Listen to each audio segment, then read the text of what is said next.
Il y a quelques jours, dans la nuit du 8 au 9 juillet, une adolescente de 15 ans était découverte prostrée au sol, en état de choc, à Villeurbanne. Sa disparition avait été signalée au commissariat de Vénissieux le 26 juin dernier.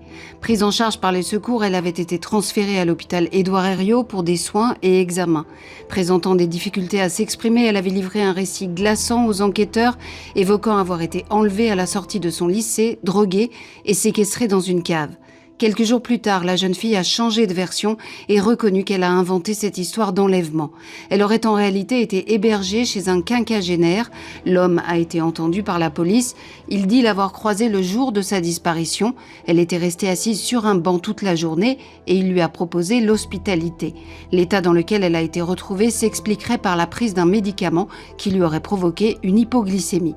Mais alors pourquoi cet homme a accueilli une mineure inconnue sans le signaler? Et pourquoi a-t-elle fui sa famille et inventé cette histoire après avoir, semble-t-il, fait une bêtise relativement insignifiante? Pourquoi a-t-elle eu peur d'affronter ses proches? C'est d'après nos informations ce qui préoccupe désormais les enquêteurs. L'affaire n'est pas classée.